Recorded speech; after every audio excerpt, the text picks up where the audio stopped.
ये कोई आम कहानी नहीं है, बल्कि इंसानी फितरत से जुड़ी एक ऐसी बात है जिसे हम अपनी इस भागदौड़ भरी जिंदगी में अक्सर पूरी तरह से भूल जाते हैं। क्या आपने भी कभी दूसरों की शानदार जिंदगी को देखकर ऐसा सोचा है कि यार, इनकी जिंदगी तो मुझसे बहुत आसान है? सच कहूं तो ये एक ऐसा सवाल है जो हम में से लगभग हर इंसान कभी ना कभी जरूर सोचता है। जब हम किसी और की एकदम परफेक्ट चमकती हुई जिंदगी देखते हैं ना, तो अपनी छोटी छोटी मुश्किलें भी बहुत बड़ी लगने लगती हैं। हमारी आज की कहानी के उस भक्त ने भी बिल्कुल ऐसा ही महसूस किया था। अब ये जो भक्त था ना, इसकी शिकायतों की एक पूरी लिस्ट तैयार रहती थी। पैसे बिल्कुल नहीं है, मेरा बॉस मुझे बहुत परेशान करता है, घर में हमेशा तनाव रहता है, जिंदगी मेरे साथ इतनी नाइंसाफी क्यों कर रही है। और एक दिन वो पूरी तरह से हताश होकर भगवान कृष्ण के पास पहुंच गया। और मजे की बात देखिए, वो अपने साथ सचमुच एक बहुत लंबा सा स्क्रोल यानी शिकायतों का पूरा चिट्ठा लेकर आया था। जरा सोचिए, वो लिस्ट इतनी लंबी थी कि खुलते ही जमीन पर लुढ़कती चली गई। और फिर पूरी तरह से खींचते हुए और फ्रस्ट्रेट होकर उसने पूछा, हे कृष्ण, हर किसी की जिंदगी मुझसे बेहतर है, आपने मुझे ही इतने सारे बोझ क्यों दे रखे हैं? सच बताइए, क्या ये झुंझलाहट हमें जानी पहचानी नहीं लगती, जब अपनी परेशानियां हम पर इस कदर हावी हो जाती हैं कि हमें लगने लगता है कि पूरी दुनिया में सबसे ज्यादा दुखी बस हम ही हैं? लेकिन अब यहाँ से हमारी कहानी एक बहुत ही दिलचस्प मोड़ लेती है। कृष्ण ने इस बात पर कोई बहस नहीं की। उन्होंने उसे गलत साबित करने की बिल्कुल कोशिश नहीं की। वे बस शांति से मुस्कुराए। जरा उस पल की कल्पना कीजिए, एक तरफ उस इंसान की हताशा और वो सारा गुस्सा है, और दूसरी तरफ दिव्य शांति से भरी एक हल्की सी मुस्कान। कृष्ण ने गुस्से का जवाब गुस्से से नहीं, बल्कि बहुत ही सौम्य तरीके से देने का फैसला किया। उन्होंने बहुत ही प्यार और कोमलता से कहा, मेरे बच्चे, अगर तुम्हें सच में लगता है कि दूसरों का बोझ तुम्हारे बोझ से हल्का है, तो चलो आज देख ही लेते हैं।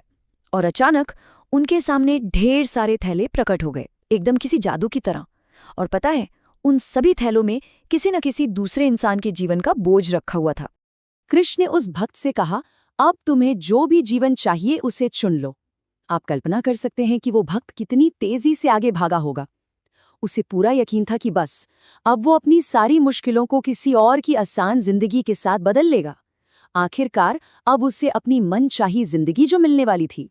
उसने बहुत ही उत्साह के साथ सबसे पहला थैला खोला।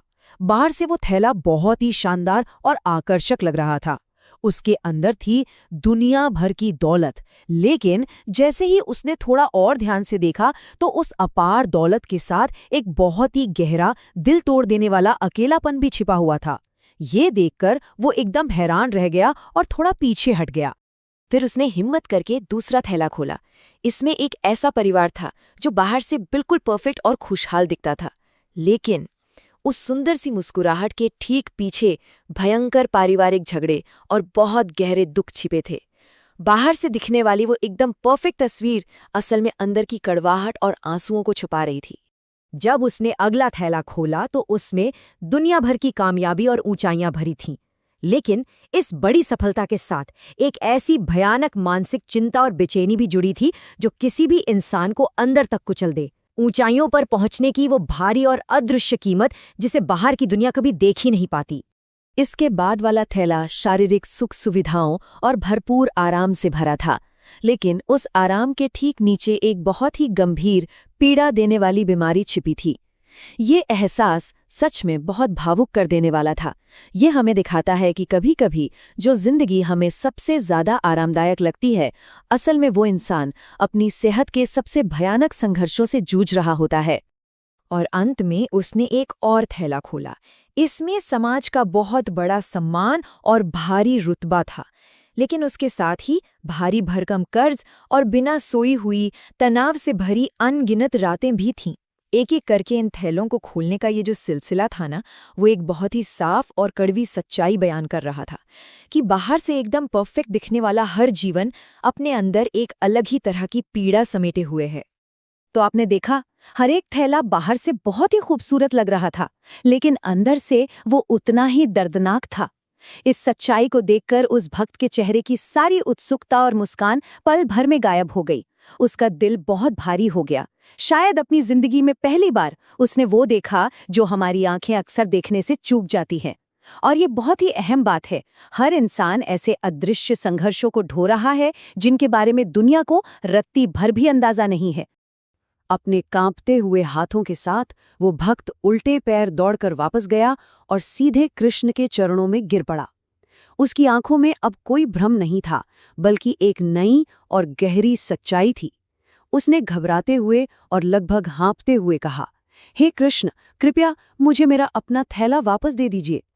ये वो पल था जब उसका सारा अहंकार, सारी शिकायतें दूर हो गईं और बस एक गहरी समझ बाकी रह गई। एक बहुत ही गहरी और भावनात्मक पुकार के साथ उसने कहा, इस बोझ को मैं जानता हूँ, इस दर्द को मैं समझता हूँ, मुझे कोई और जीवन नहीं चाहिए। उसे अचानक अपनी उन्हीं पुरानी परेशानियों में एक अजीब सा, बड़ा ही गहरा सुकून महसूस हुआ। किसी और के अनजाने और भयानक दर्द को सहने से तो लाख गुना बेहतर उसे अपना जाना पहचाना दर्द लगा। तब कृष्ण ने उस भक्त के सिर पर बहुत ही प्यार और कोमलता से अपना हाथ रखा और वो बात कही जो सच में रोंगटे खड़े कर देती है। उन्होंने कहा, तुलना करने से हमारे पास मौजूद आशीर्वाद अदृश्य हो जाते हैं। किसी और के रास्ते से ईर्ष्या मत करो। हर आत्मा एक ऐसा बोझ उठाती है जिसे तुम नहीं देख सकते। जरा सोचिए, ये कितनी गहरी बात है। ईर्ष्या सचमुच हमें पूरी तरह से अंधा कर देती है और हम उन नेमतों को भूल जाते हैं जो हमारे पास पहले से मौजूद हैं। तो यहाँ सबसे अहम बात कठिनाई को देखने के हमारे नजरिए को बदलना है। हमें कृपा का असली अर्थ समझना होगा। कृपा का मतलब है कि जिसे लोग कठिनाई या संघर्ष कहते हैं, वो वास्तव में ईश्वर की दी हुई एक सुरक्षा होती है। जो चीज हमें कोई सजा या दुर्भाग्य लगती है, वो असल में हमें बचाने वाली एक ढाल हो सकती है। कृष्ण ने भक्त को ठीक यही समझाया कि जिसे वो अपनी बहुत बड़ी मुसीबत मान रहा था, वो दरअसल उस पर एक कृपा ही थी जो उसे बाकी की बड़ी मुसीबतों से बचा रही थी। और जानते हैं, उस दिन के बाद से उस भक्त के भीतर एक बहुत ही खूबसूरत बदलाव आया। वो रोया, लेकिन इस बार किसी निराशा या गुस्से से नहीं, बल्कि कृतज्ञता से, एक अपार आभार से।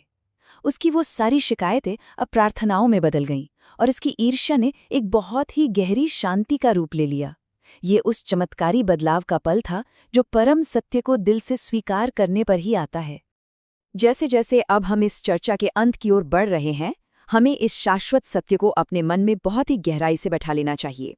जिस जीवन की हम इतनी कामना करते हैं, जिसे देखकर हम अंदर ही अंदर जलते हैं, हो सकता है वो इंसान हमारे अपने जीवन से भी ज्यादा भारी बोझ ढो रहा हो। किसी और की परिस्थितियों की चाहत रखना बहुत खतरनाक हो सकता है, क्योंकि हम हमेशा तस्वीर का सिर्फ एक ही पहलू देखते हैं। इसलिए किसी और की जिंदगी की चाहत रखने से पहले जो जिंदगी आपको मिली है ना, उसके लिए दिल से आभारी रहें। और इस एक अंतिम विचार को हमेशा याद रखें, किसी और के जीवन से कभी ईर्ष्या न करें। हर कोई ऐसे भारी बोझ ढोता है जिन्हें हम देख नहीं सकते। इस विचार को आज अपने साथ ले जाएं और इस पर गहराई से सोचें।